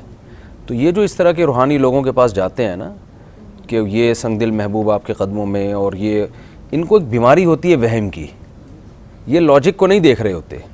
میں لوگوں سے کہتا ہوں یہ کسی ہوٹل سے 2 پراٹھے تو اٹھا نہیں سکتا بغیر پیسے دیے. بالکل, یہ آپ کے سنگ دل محبوب آپ کے قدموں میں کہاں سے لے کر آئے گا؟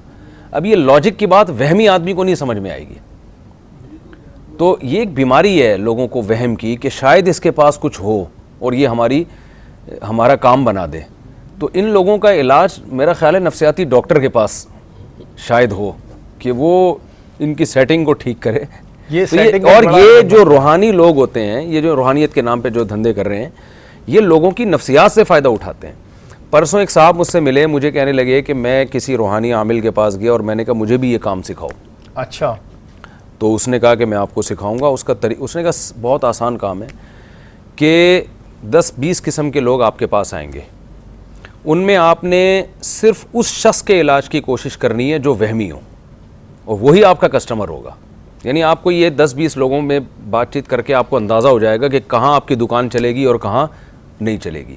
تو اس نے کہا جو وہمی ٹائپ کے لوگ ہوتے ہیں نا، ان پہ آپ جن کہہ دو، چڑیل بھیج دو، ان کو آپ یہ کہہ دو کہ آپ کا یہ کام اٹکا ہوا ہے، فلاں نے آپ پہ جادو کیا ہوا ہے، تو وہ آپ کی بات مانیں گے. ان سے جتنے پیسے چاہو گے آپ وہ آپ کو دیں گے، اور آپ کو اسی محفل میں اندازہ ہو جائے گا کہ کون سے لوگ ایسے ہیں جو لاجک کی بات کرتے ہیں، لاجک کی بات سنتے ہیں. تو ان پہ ٹائم ضائع نہیں کرنا. یہ مجھے پرسوں کسی نے بتایا کہ ایک عامل نے ان کو کہا ہے.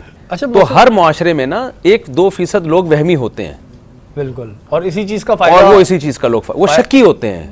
انہیں آپ کچھ بھی کہتے ہیں وہ یقین کر لیتے ہیں شاید ایسا ہو. اور یہ چیز وہ ایک میں واقعہ سناتا ہوں. ایک آدمی کو کسی نے آ کے کہا کہ تمہاری بیوی بیوہ ہو گئی ہے، تو وہ بھاگنے لگا روتا ہوا گھر. یہ میں ان لوگوں کی بتا رہا ہوں، لوگوں کی نفسیات. ہاں، لوگ پوچھ رہے ہیں کیوں رو رہا ہے، کہہ رہا ہے میری بیوی بیوہ ہو گئی ہے. تو لوگوں نے کہا بھائی تو زندہ ہے تو تیری بیوی کیسے بیوہ ہو گئی؟ کہہ رہا ہے یار مجھے بھی یقین یعنی سمجھ میں نہیں آ رہا، لیکن ایک بندہ کہہ رہا ہے، اور بندہ اتنی بڑی داڑھی اس کی، ایسا چہرے پہ نور ہے اس کا، تو وہ کیسے جھوٹ بول سکتا ہے؟ تو یعنی اس ٹائپ کے لوگ جو ہے نا، مائنڈ سے کھیلنا جو گیم ہوتا ہے. اور ان کو محسن بھائی آپ بھی تھوڑی سی مجھے اس بارے میں آگاہی دیے گا.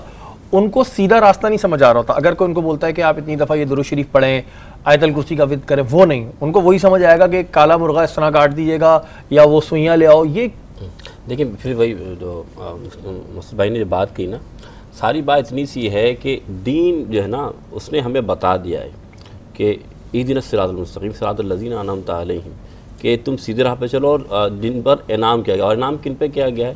انعم اللہ من النبیین والصدیقین والشہداء والصالحین. جو روحانیت کا تعلق ہے وہ نیک صالح لوگوں سے. اور یہ جو لوگ جو شعبے باز ہیں، یہ ڈرامے باز ہیں، صلحاء کی صحبت جو ہے نا اس میں جانا واجب ہے. ان کی صحبت میں بیٹھیں، اور ان کی صحبت کا نتیجہ یہ ہوتا ہے کہ اس سے گناہ چھوٹتے ہیں اور نیکیوں کی توفیق ہوتی ہے.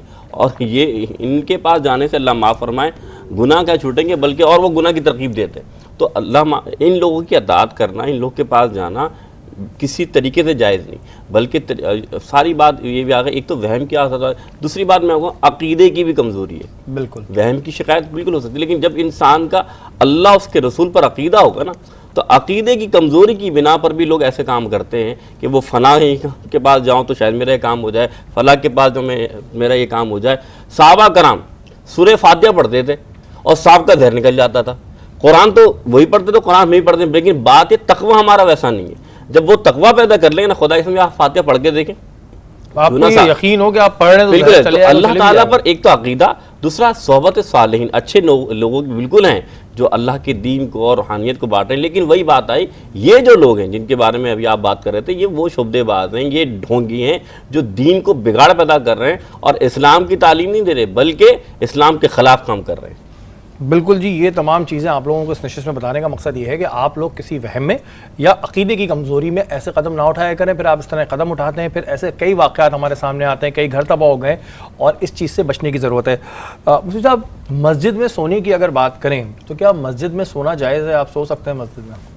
جی، مسجد میں سونا جائز ہے، اس کے ناجائز ہونے کی کوئی دلیل نہیں ہے. البتہ ایسا نہیں ہو کہ لوگ اس کو سونے کی جگہ بنا لیں، اب جیسے لوگ سرائے بنا لیں، ہوٹل بنا لیں. اکثر لوگ یہ کہتے ہیں کہ ہم نماز پڑھنے جا رہے ہیں، آفس کا ٹائم ہے، ان کو نماز پڑھنی ہوتی ہے، جی نماز پڑھنے جا رہے ہیں، ٹھیک ہے، اچھی بات ہے. پھر نماز پڑھنے جاتے ہیں، پھر وہ آہستہ آہستہ وضو کرتے ہیں، پھر نماز پڑھنے کے بعد وہ ایک قیلولہ لیتے ہیں 1-1.5 گھنٹے کا. اس کے بعد جاتے ہیں اور ان سے پوچھو کیا کہتے ہیں، بولتے ہیں نماز پڑھ رہے تھے. اور اس پر وہ ایک وہ طاری ہوتا ہے کہ یار آپ نماز کے بارے میں کچھ نہیں بولے. تو یہ ٹھیک ہے؟ نہیں، نماز 1 گھنٹے کی نہیں ہوتی. آپ نے جہاں بھی آپ جاب کر رہے ہیں، یہ جو آپ کی ذمہ داری ہے، صحیح بات، اس کو بھی پورا کرنا لازم ہے نا، ورنہ آپ کے لیے وہ سیلری ہے، وہ تنخواہ کیسے حلال ہوگی؟ تو نماز میں جتنا ٹائم لگتا ہے لگائیں. اور اگر آپ کو آفس سے چھٹی ملی ہوئی ہے، آپ کو اجازت ہے، آپ بعض جگہوں پر ایسا ہوتا ہے کہ 1-1 گھنٹہ کی بریک ہوتی ہے، تو اس میں پھر آپ قیلولہ بھی کر سکتے ہیں، اس میں کوئی حرج نہیں ہے. لیکن مسجد میں اس طرح سے لیٹا جائے ذرا آداب کا خیال کر کے، ایسا نہ ہو کہ وہ ایک ٹانگ وہاں جا رہی ہے، ادھر جا رہی ہے، یا آپ اوندھے پڑے ہوئے ہیں، تو یہ مسجد کے وقار کے خلاف ہے. اچھا، بات ہوتی ہے حقوق اللہ اور حقوق العباد. تو اللہ تعالیٰ فرماتے ہیں کہ حقوق اللہ تو میں معاف کر دوں گا. اب اس چکر میں بہت سے لوگ، ٹھیک ہے میرا رب بڑا غفور الرحیم ہے، اس میں کوئی دو رائے نہیں ہے، بہت سے لوگ نماز بھی چھوڑ دیتے ہیں. تو جو بے نمازی ہیں اور وہ جان پوچھ کے نماز چھوڑ رہے ہیں، اس امید میں، اس آسرے میں میرا رب مجھے معاف کر دے گا, ان کے لیے نہیں, اللہ نے یہ تو نہیں کہا کہ میں لازمی معاف کر دوں گا. لازمی, صحیح بات. اللہ نے یہ کہا وَذَرُوا ظَاهِرَ الْإِثْمِ وَبَاطِنَهُ, جو ظاہری گناہ ہیں وہ بھی چھوڑو, چھپے ہوئے گناہ بھی چھوڑو. جو لوگ گناہ کرتے ہیں سَيُجْزَوْنَ, عنقریب ان کو اس کی سزا ملے گی. تو قاعدہ اور اصول اور ضابطہ یہ ہے کہ آپ اللہ کے حقوق ضائع کریں یا مخلوق کے, دونوں پہ آپ کو سزا ملے گی. ہاں یہ ضرور ہے کہ اللہ کے حقوق کے لیے صرف توبہ کافی ہے, لیکن مخلوق کے حقوق جب آپ نے ضائع کیے ہیں تو صرف اللہ سے توبہ کافی نہیں ہے, بلکہ جس کا حق دبایا اس سے بھی آپ کو معافی مانگنی پڑے گی. تو ایسا نہیں ہے کہ لازمی معاف ہوگا, ہاں اللہ چاہے تو بے شک تو بے اس شک پہ کوئی زبردستی تو نہیں کی جا سکتی. وہ تو بات بالکل ٹھیک ہے کہ میرا رب مجھ سے 70 ماؤں سے زیادہ پیار کرتا ہے, اور یہ پیاری ہے جو آج تک ہم جتنے گناہ کرنے کے بعد, اگر میں اپنی بات کروں, اتنے گناہ کرنے کے بعد ہم دیکھ پا رہے ہیں, بول پا رہے ہیں, کھا پا رہے ہیں, یہ اللہ تعالیٰ کا بڑا کرم ہے ہم پہ. اور لیکن نماز ضروری ہے, کیونکہ آخرت میں جب آپ جائیں گے تو پہلا سوال آپ سے نماز کا ہی ہوگا. وقت ہو ایک بریک کا, بریک کے بعد حاضر ہوتے ہیں.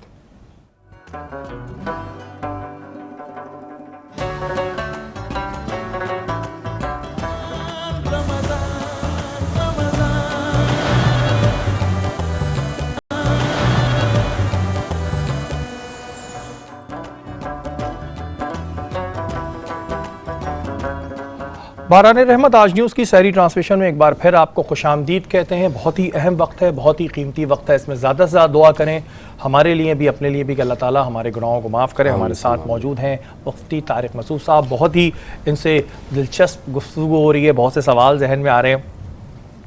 طارق بھائی, کراچی کی اگر ہم بات کریں, آپ نے بتایا کہ آپ کراچی میں پیدا ہوئے, آپ نے کراچی کو پورا دیکھا, پہلے کے کراچی اور اب کے کراچی میں کیا فرق دیکھ رہے ہیں آپ؟ دو فرق بہت وضاحت سے نظر آتے ہیں. جب بچپن میں ہمارے رشتہ دار کراچی آیا کرتے تھے پنجاب سے, میرے کچھ رشتہ دار مائیگریٹ کر کے سرگودا چلے گئے تھے, تو وہ بتاتے تھے کہ یہاں بہت سکون ہے, بہت امن ہے. یہ سکون پورے پاکستان میں کہیں بھی نہیں تھا, امن کا شہر تھا. دوسری چیز جو ہمیں کراچی میں ملتی تھی بہت زیادہ, کہ لوگ کہتے تھے کہ یہاں کے لوگ شریف بہت ہیں, زبان بہت پیاری ہے. مجھے یاد ہے میرا ایک دفعہ سندھ کا دورہ ہوا تو یونیورسٹی کے وائس چانسلر صاحب نے مجھ سے کہا, بوڑھے آدمی ہیں وہ, انہوں نے کہا کہ ہم بچپن میں کراچی آیا کرتے تھے تہذیب سیکھنے کے لیے.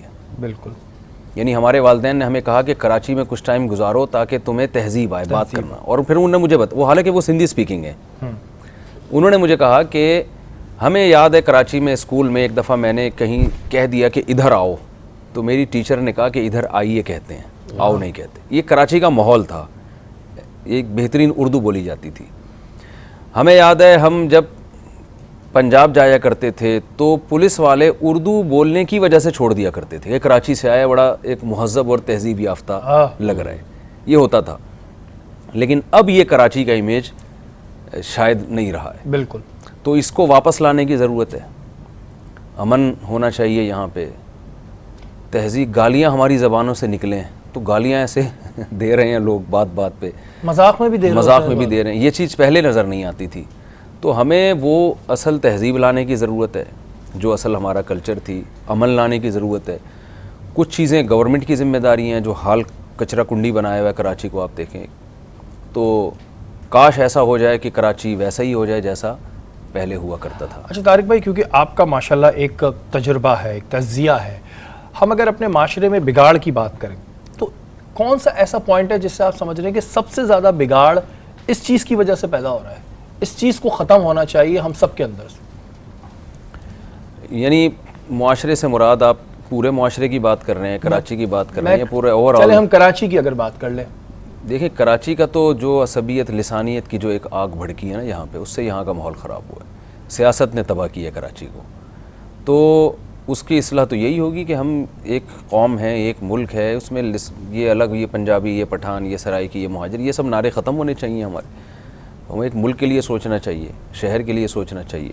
اور عمومی سطح پہ جو ہمارے ملک میں تباہی آ رہی ہے وہ ایک ویسٹرن کلچر جو ہمارے یہاں بہت تیزی سے آ رہا ہے. اس کلچر کے مقابلے میں اگر کوئی دیوار ہے تو وہ مذہب کی دیوار ہے, اور ہمارا جو لبرل طبقہ ہے وہ مذہب کی دیوار کو ختم کر رہا ہے, مذہب کی دیوار گرا رہا ہے. اس سے کیا ہو رہا ہے کہ اس معاشرے کی خوبیاں تو ہم نہیں لے رہے, لیکن اس معاشرے کی برائیاں ہمارے یہاں بہت تیزی کے ساتھ پھیل رہی ہیں. تو اس کو روکنے کی ضرورت ہے کہ جو مذہب نے ہمیں تعلیمات دی ہیں، ہمارا ایک کلچر ہے، ہماری ایک تہذیب ہے، ہمارے یہاں والدین کو اولڈ ہاؤس میں نہیں جمع کیا جاتا، ہمارے یہاں ایک رشتہ داری کا ایک نظام ہے. آپ گوروں کو کیسے فالو کر سکتے ہیں؟ ان کے یہاں تو 40-45 سال میں جا کے شادیاں ہوتی ہیں، تو ان کے کون چچا ماموں بنے گا، کون دادا پردادا بنے گا، کون بہو ساس، وہ سارا سیٹ اپ ہی ختم ہو گیا. بالکل. ہمیں تو مذہب نے بتایا ہے کہ نکاح کرو، جلد نکاح کرو، پھر اس میں رشتہ داری کو جوڑنے کا حکم دیا ہے، ایک دوسرے کے حقوق بتائے ہیں، ادب بتائے ہیں. اب دیکھیں اکثر یہ بات چل رہی ہے کہ والدین کو اولاد پر جو جائز یعنی حقوق ہے نا، اب والدین کو وہ بھی نہیں مل رہے اولاد سے. بالکل ٹھیک ہے، کچھ چیزوں میں تو اللہ نے اولاد کو اختیارات دی ہیں، لیکن بہت سی چیزوں میں والدین کو یہ حق ہے کہ وہ روک ٹوک کریں. لیکن وہ فلمیں اور ڈراموں میں شاید کچھ اس طرح کا امیج دکھایا جا رہا ہے کہ نہیں، یعنی بچوں کا جو ایک ذہن بن رہا ہے وہ ہر ایک کا یہ بن رہا ہے میں آزاد ہوں، میں کسی کی نہیں مانوں گا. تو اس سے ہماری رشتہ داریاں ٹوٹ رہی ہیں آپس میں. اچھا طارق بھائی، ایک یہ بھی چیز ہے نا، آپ نے کہا کہ ہم دوسرے کلچرز کو فالو کر رہے ہیں. اب یہ چیز ہو گئی ہے کہ اگر کوئی بندہ بیچارہ فیشن نہیں کر رہا، اس طرح کے الٹے سیدھے فیشن یا جو فیشن ان کہتے ہیں وہ نہیں کر رہا، تو اس کو سوسائٹی میں بہت ہی حقیر سمجھا جاتا ہے، یا جو اس طرح کی باتیں کر رہا ہے اس کو بیکورڈ کہہ کے پیچھے کر دیا جاتا ہے. اور آرگنائزیشنز میں بھی ان کی جگہ ہوتی ہے کہ یار معذرت کے ساتھ کہ یار یہ تو مولوی آدمی ہے، اس کے سامنے بات نہیں کرو، یا اس کو اپنے ساتھ اس چیز میں نہ جوڑو. تو اس سے اس کی ترقی کے بھی مسئلے کم ہوتے ہیں. دیکھیے، جب آپ کے اندر کوئی ہنر ہو نا، تو آپ کو پھر اپنے آپ کو منوانے کے لیے کسی فیشن کی ضرورت نہیں ہوتی ہے. صحیح بات. یہ ان لوگوں کے کام ہیں جن کے پاس جو اندر سے خالی ہیں، کچھ بھی نہیں ہے، تو وہ اپنے کپڑوں سے، اپنے حلیے سے ہی بس اپنا امیج دنیا کے سامنے بنانا چاہتے ہیں. تو آپ میں نے بہت سے پڑھے لکھے لوگ دیکھے ہیں، بہت زبردست. ڈاکٹر عبدالقدیر خان کی آپ مثال دیکھ لیں، تو میرا تو نہیں خیال کہ کوئی ایکسٹرا کوئی خاص قسم کے کپڑے پہن کے گھومتے رہے. تو جب آپ کے اندر کوئی قابلیت ہوتی ہے تو پھر آپ فیشن کے محتاج نہیں ہوتے. اور اگر آپ کے اندر کوئی ایبیلٹی ہے ہی نہیں تو پھر آپ انہی چیزوں سے دوسروں کو متاثر کرتے ہیں کہ بال ایسے کٹ کر لیں اور جو ہے نا یہ والا کپڑا پہن لیں اور یوں پر. اکثر میں نے کارآمد لوگ سادہ ہی دیکھے ہیں، جو کام کے لوگ ہیں نا زیادہ تر، کیونکہ ان کے کو اللہ نے ایسا ہنر دیا ہوتا ہے کہ ڈاکٹر ذاکر نائک کو آپ دیکھ لیں نا، کتنی اللہ نے صلاحیت دی، بے پناہ حافظہ دیا. تو آپ ان کی ڈریسنگ دیکھیں، کوئی نہ کوئی سمپل ڈریس ہے. میں ان سے براہ راست ملا ہوں تو جتنے سمپل وہ ٹیلی ویژن میں اس سے زیادہ سمپل وہ گھر میں ہوتے ہیں. اچھا. تو ایک سادہ سا کرتا پہنا ہوا تھا انہوں نے اور سادہ سی شلوار، اور بہت ہی ایک سادہ ایک مزاج آدمی ہے، لیکن آپ دیکھیں ان کی جو ہارڈ ورکنگ ہے، جو ان کی محنت ہے اور جو ان کے اثرات ہیں دنیا کے اوپر، وہ بہت زیادہ ہیں. تو ان چیزوں کی ضرورت ہے کہ معاشرے میں ہم قابل افراد پیدا کریں. تو یہ کیونکہ اچھا گوروں میں بھی ایسا نہیں ہے کہ سارے انہی چیزوں میں لگے ہوئے ہیں، یہ تو ان فیشنیبل طبقہ، ان کا بھی قوم کا جو سب سے تھکا ہوا ہوتا ہے نا، لو کلاس. تو ہمارے یہاں تو ڈراموں موویز میں انہی کو دیکھا جا رہا ہے نا، وہ ہمارے تو وہی رول ماڈل بن گئے ہمارے، انہی کو لے رہے ہیں ہم. تو ان میں جو کارآمد لوگ ہیں ان کو تو ہم دیکھ ہی نہیں رہے، اور نہ ان کے کلچر کو ہم لینے کی کوشش کر رہے ہیں.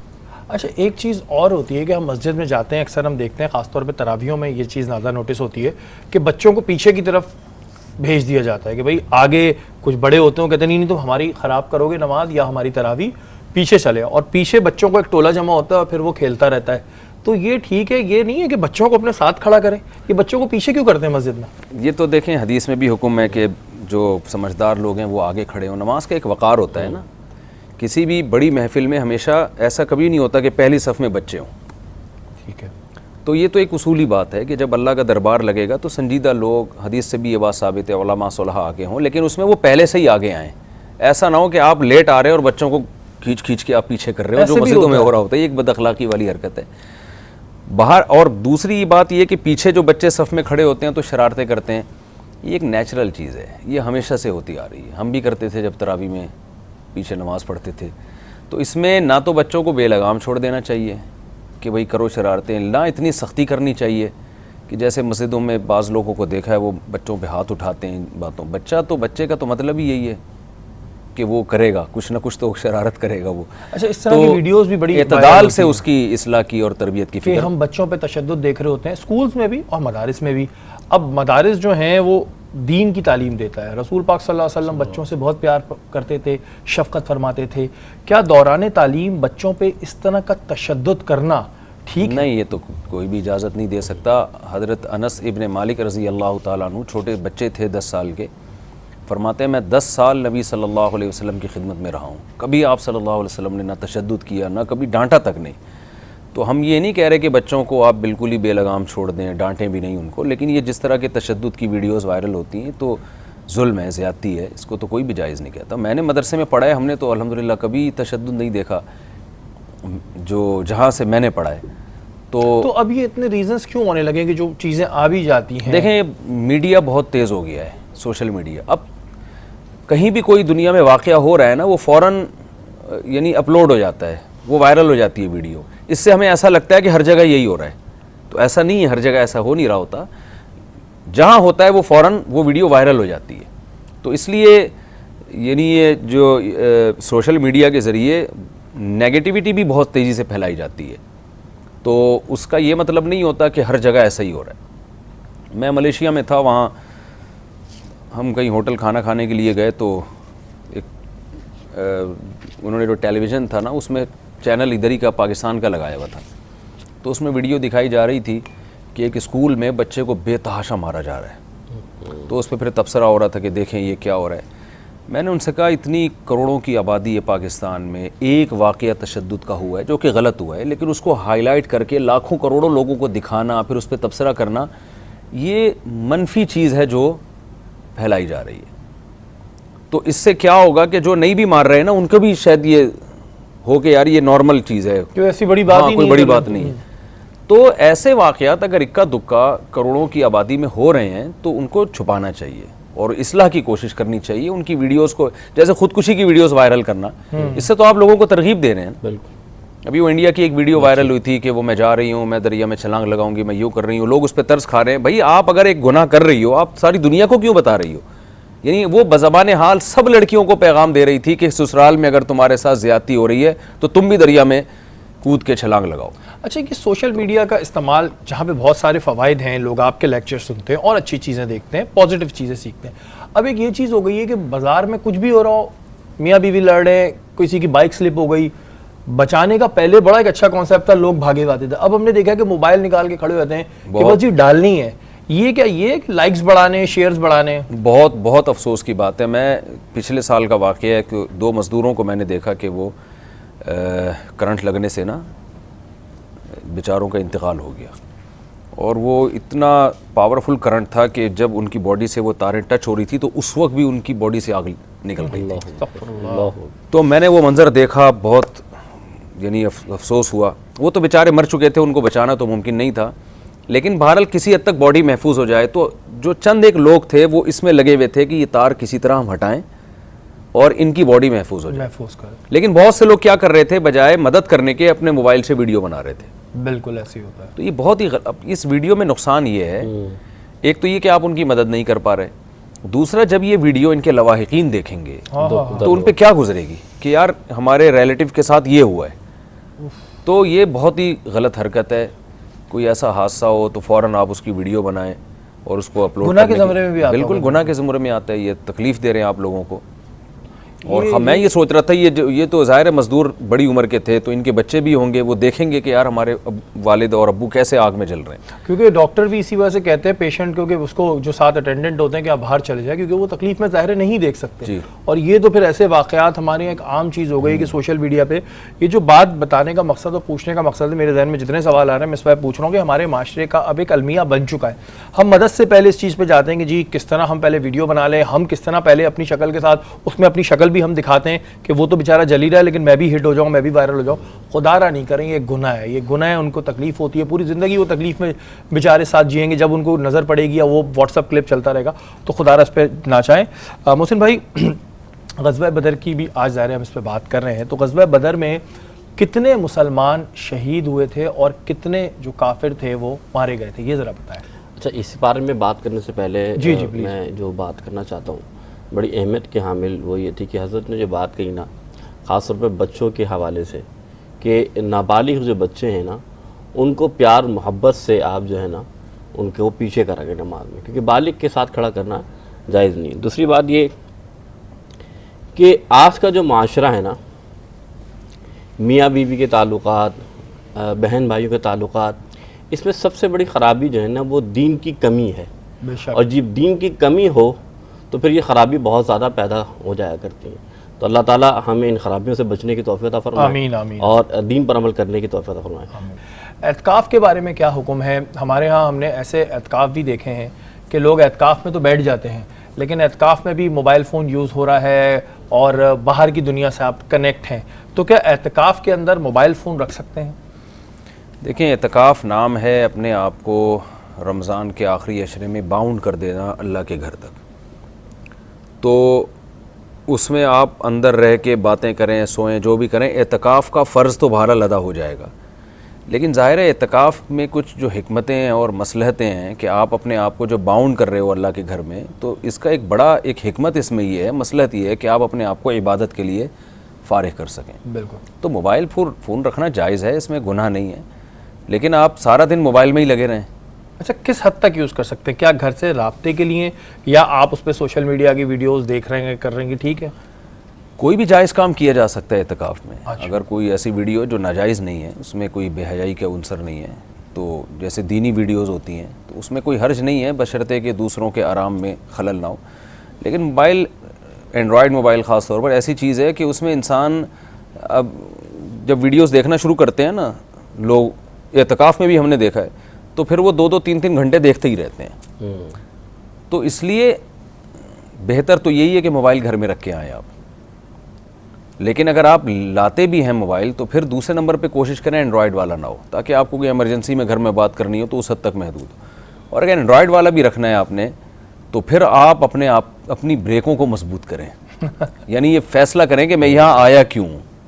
کیونکہ اعتکاف میں لوگ باقی سارے کاموں کو چھوڑ کر آتے ہیں تو موبائل دیکھنے کا بھی ان کو اچھی طرح ٹائم ملتا ہے. پھر وہ پھر سارا دن موبائل ہی دیکھتے رہتے ہیں یا گپیں لگاتے رہتے ہیں. تو اس سے اعتکاف کی جو برکتیں ہیں وہ پورے طور پر حاصل نہیں ہوتی ہیں. اور اس میں کوئی ناجائز چیز دیکھنا، وہ تو مسجد میں تو گناہ پھر اس کا کئی گنا بڑھ جاتا ہے اس کا وبال. اچھا، یہ ایک چیز ہوتی ہے کہ ہمارے ہاں داڑھی رکھنے کا حکم ہے. اچھا، جو لوگ داڑھی نہیں رکھتے کسی مصلحت کی وجہ سے یا نارملی فیشن کی وجہ سے نہیں رکھتے، ان کے بارے میں کیا داڑھی رکھنا ضروری ہے؟ جی ضروری ہے. تو رسول اللہ صلی اللہ علیہ وسلم کی بخاری مسلم کی متفق علیہ صحیح حدیث ہیں، عفو اللحیٰ وقص الشوارب، فرمایا داڑھی بڑھاؤ اور یہود و نصارہ کی مخالفت کرو. تمام پیغمبروں نے داڑھی رکھی ہے. حضرت یوسف علیہ السلام کو اللہ نے اکیلے کو آدھا حسن دیا تو داڑھی کے ساتھ دیا انہوں نے. تو یہ مرد کی زینت ہے، یہ فطرت ہے مرد کی. اگر اس میں اجازت ایک عرض کر دوں آپ کے حوالے سے، کہ حضور نے فرمایا کہ یہ جو ہے نا ظاہر سی بات ہے، یہ داڑھی رکھنا واجب ہے. اور ایک مٹھی سے یعنی کہ کہتے ہیں ایک انچ بھی چھوٹی کرنا یہ گناہ کبیرہ ہے کسی بھی مسلک کے عالم سے. تو حکم یہی کہ داڑھیوں کو بڑھاؤ اور مونچھوں کو پس کرو، یہ حضور کا حکم ہے. تو داڑھی رکھنا لازم ہے اور ہر مسلمان کا شعار ہے کہ وہ داڑھی رکھے. طارق بھائی، اس وقت آپ کو ظاہر لوگ بھی دیکھ رہے ہیں اور کوئی میسج آپ کا ایسا لوگوں کے لیے پاکستان کے حوالے سے؟ ظاہر آپ کا تجربہ، آپ کی تعلیم بہت ہے، لوگ سننا چاہتے ہیں، سحری کا یہ وقت ہے، ہو سکتا ہے کوئی آپ کی ایسی بات دل پہ لگے. آپ کی تو ویسے بہت باتیں لوگوں کے دل پہ لگتی ہیں، کچھ کہنا چاہتے ہیں؟ میں جو تجربے کے بعد پہنچا ہوں نا، یعنی کچھ چیزیں تجربوں سے بے شک حاصل ہوتی ہیں. ہماری قوم کو سب سے زیادہ نقصان غیر مستند خبروں سے ہوا ہے. یعنی دنیا میں اب رہنے کے لیے اپنا ایک اصول بنا لیں کہ جب بھی کوئی بات آپ کو پتہ چلے تو اس کے ماہرین سے رابطہ کریں، خود تحقیق نہ کریں. آپ تحقیق کرنی ہے لیکن کس سے؟ جو اس کے ماہرین ہیں. دین کی تحقیق کرنی ہے تو ماہر مفتیان کرام سے جو باقاعدہ کسی ادارے سے فارغ ہوں اور ان کے پیچھے کوئی ادارہ ہو. جو اکائیاں آج کل پیدا ہو رہی ہیں، کوئی وہاں نکل آیا، کوئی ادھر ایک نئی ریسرچ پیش کر رہا ہے، تو اس پر اعتماد نہ کریں. میڈیکل سائنس کی اگر آپ نے کوئی بات معلوم کرنی ہے تو آپ کسی ریلائبل ڈاکٹر سے رابطہ کریں جو باقاعدہ کسی یونیورسٹی سے پڑھا ہوا ہو. کوئی عطائی ڈاکٹر نہ ہو کہ جی میری اپنی تحقیق ہے. تو ہر فیلڈ میں سیاست کی اگر بات ہے، حکومت پہ کوئی الزام لگتا ہے تو جس پہ الزام لگ رہا ہے آپ ان لوگوں سے رابطہ کریں کہ یہ آپ پر الزام لگا ہے، اس کے بارے میں آپ کیا کہتے ہیں. جب تک الزام یعنی ثابت نہیں ہوتا آپ تبصرہ نہ کریں کسی کو بھی برا بھلا کہنے میں، چاہے حکمران ہو، چاہے کوئی گورنمنٹ کا کوئی ادارہ ہو یا صحت سے متعلق کوئی خبر ہو. ہمارا جو سب سے بڑا المیہ ہے غیر مستند خبریں، پروپیگنڈا. ہمیں پتہ نہیں ہوتا کہ اصل بات ہے کیا اور پروپیگنڈا ہو کیا رہا ہے. کرونا میں آپ دیکھ لینا، ہمارے 6 مہینے تو لوگوں کو یہ منوانے میں لگے ہیں کہ یہ بیماری دنیا میں ہے, آ چکی ہے, بالکل لوگ مان ہی نہیں رہے تھے اس کو جب تک اور وہی واٹس ایپ کی خبریں اور فیس بک کی اور سنا مکھی پی لو, یہ پی لو, یہ پی لو, وہ پی لو, پھر جب مانا ہے کہ ہاں بھائی یہ بیماری ہے تو پھر اس کا علاج, اب اس کے علاج میں پتہ نہیں کیا کیا ادرک کے قہوے آ رہے ہیں اور کیا کیا آ رہا ہے اس میں, تو جو جس کو مل رہا ہے اٹھا کے وہ پھینک رہا ہے. تو یہ بہت بڑا ہمیں نقصان ہوتا ہے اس سے. صحیح بات. سیاسی خبروں میں بھی دیکھیں حکمران غلط کرتے ہیں, لیکن آپ کو یہ تحقیق کرنی پڑے گی کہ اس دفعہ انہوں نے یہ غلط کیا ہے یا صحیح کیا ہے. بالکل یہ نہیں کہ وہ ہر چیز ہی غلط ہی ہے, یا ایک دفعہ کسی کا غلط ہونا ثابت ہو جائے تو آپ کہیں یہ ہر چیز میں غلط ہوگا. اسی طرح میڈیکل سائنس کی جو خبریں آ رہی ہیں اس میں یہ کرونا کی ویکسین کے بارے میں دیکھ لیں نا. بالکل. میں ایک ڈاکٹر سے ملا جو WHO میں جنہوں نے جاب کی ہے اور ویکسین کے شعبے میں وہ بہت عرصہ وہاں کام کرتے رہے ہیں اور ہیں بھی دیندار متشرع ماشاءاللہ, علماء سے ان کا تعلق ہے. انہوں نے ایک بتایا کہ سب سے زیادہ غیر مستند خبروں پہ یقین کرنے والی قوم پاکستانی ہے میڈیکل سائنس کے شعبے میں. پھر انہوں نے بتایا کہ پولیو کی بیماری دنیا سے ختم ہو گئی, 2-4 ملک رہ گئے ہیں جو ڈھیٹ پنے کی وجہ سے پولیو ختم نہیں کر رہے. کیوں؟ کیونکہ پولیو کی ویکسین کے بارے میں جو یہاں پروپیگنڈا ہے نا وہ اتنا سخت ہے کہ لوگ یہ سمجھتے ہیں کہ یہودیوں نے کچھ بنایا اور ہمیں پلائیں گے تو ہماری نسل رک جائے گی, اور جو فضول باتیں مار بھی دیتے. تو انہوں نے کہا پوری دنیا اس سے فارغ ہو چکی ہے اس بیماری سے, لیکن یہ 2-4 ملک ہیں جو ڈھیٹ بنے ہوئے ہیں. تو ہمیں اگر اس طرح سے ہم چلیں گے نا تو ہم برباد ہو جائیں گے. بالکل. پروپیگنڈا بہت ہے, یعنی ایسی غیر مستند باتوں پہ یقین کرنا. ایک صاحب نے تحقیق پیش کی کہ انسان جو ہے چاند پہ گیا ہی نہیں ہے, امریکہ کا فراڈ تھا. اچھا. اور وہ ویڈیو آپ کو مل جائیں گی, وہ پوری ویڈیو دکھا رہا ہے, یہ دیکھیں یہ جا رہے ہیں, یہ فیک ہے, یہ چاند ہے ہی نہیں, یہ مٹی. میں نے کہا یار ساری دنیا کیا پاگل ہے, جاپان کو بھی امریکہ نے بیوقوف بنا دیا, فرانس کو بھی بیوقوف بنا دیا, رشیا کو بھی, اور آپ اتنے عقل مند ہو کہ آپ کہہ رہے ہو کہ جی چاند پہ نہیں گئے. تو یہ ہمارے ابھی پرسوں مجھے فجر کے بعد کسی نے روک کے کہا کہ یہ جو ماسک ہے نا, ماسک لگانے سے جراثیم کورونا کے وائرس اور تیزی سے جا رہے ہیں. اس پہ ایک ویڈیو وائرل ہوئی ہے, آپ دیکھیں واٹس ایپ پہ ویڈیو وہ وائرل ہوئی ہے, اور اس میں خوردبین کے ذریعے دکھایا ہے کہ یہ کورونا کا وائرس ہے, دیکھیں یہ ایسے جا رہا ہے. تو یہ ماسک اصل میں ایک سوچی سمجھی سازش کے تحت دنیا میں پھیلائے جا رہے ہیں تاکہ کورونا سے آبادی ختم ہو, اور آبادی کنٹرول کرنا ان کا مقصد ہے. میں نے کہا بھائی اللہ کا واسطہ یہ رپورٹ کسی اور کے سامنے جا کے پیش کریں, کیونکہ آپ اگر یہ کہہ رہے نہیں آپ دیکھیں تو صحیح پھر رائے قائم کریں. میں نے کہا میں اس کا اہل ہی نہیں ہوں, یہ ڈاکٹروں کی فیلڈ ہے, آپ ڈاکٹروں کو منوائیں یہ جا کے. ساری دنیا کے ڈاکٹر ایک طرف ہیں اور آپ پتہ نہیں کیا باتیں کر رہے ہو. تو یہ جو چورن ہے نا اس ٹائپ کے, یہ ہمارے ہاں بہت زیادہ بکتے ہیں. تو اس میں بہت, چاہے شریعت کا معاملہ ہو, شریعت کی خبر شریعت کے ماہرین سے پوچھی جائے, بالکل جو مستند علماء ہیں. ایسا نہ ہو کوئی بھی کسی کتاب کا حوالہ اٹھا کے آپ کو پیش کر دے اور آپ کہیں کہ بھئی یہ ٹھیک کہہ رہے ہیں. یہ علماء جانتے ہیں بالکل کہ یہ حدیث صحیح ہے, ضعیف ہے, اس حدیث کا مفہوم کیا ہے, یہ ناسخ ہے, منسوخ ہے, اس کے مقابلے میں کوئی دوسری حدیث بھی ہے یا نہیں ہے. وہ ظاہر ہے ادارے بنے ہیں نا پڑھنے کے لیے. انہوں نے ریسرچ میڈیکل سائنس کی بات, وہ آپ کو یا تو کوئی ریلائبل حکیم ہو یا یہ کہ وہ کوئی پڑھا لکھا ڈاکٹر ہو, وہ بتائے گا. اچھا ڈاکٹروں میں بھی یہ نہیں کہ ایک ڈاکٹر کی رائے پوری ڈاکٹروں سے الگ ہے. ایسا بھی ہوا ہے کہ ایک ڈاکٹر ایک نئی رپورٹ پیش کر رہا ہے. میں نے جب بڑے ڈاکٹروں سے رابطہ کیا, انہوں نے بتایا کہ یہ تو میڈیکل کالج سے بھاگا ہوا ڈاکٹر ہے. صحیح ہے نا, یہ مشہور ہونے کے لیے یہ ایسی باتیں کر رہا ہے. یہ جو, اور یہ ہر جگہ ہوتے ہیں, گوروں میں بھی ہوتے ہیں یہ. بالکل صحیح طارق بھائی آپ نے بات کری, اور واقعی میں وہ اس نشست کا نچوڑ جاتے جاتے یہ ہے کہ بھائی کوئی بھی چیز ہو اس کی تحقیق ضرور کریں, لیکن اس سے کریں جس کی وہ فیلڈ ہو. یہ نہیں کہ آپ مجھ سے آگے پوچھ لیں کہ جی میڈیکل میں کیا ہوگا, اور کسی ایسے آدمی سے پوچھ لیں جس کو پتہ نہیں ہے کہ جی اسلام کیا کہتا ہے. تو تحقیق ضروری ہے اور اسی سے ہے کہ جس کی فیلڈ ہے. طارق بھائی بہت بہت شکریہ آپ کا, آپ ہماری نشست میں آئے, میرے لیے ایک بڑے فخر کی بات, اور آپ سے بہت کچھ سیکھا ہے. اللہ تعالیٰ آپ کو بہت اجر دے, لمبی زندگی دے, اور اسی طرح آپ دین کی خدمت کرتے رہیں.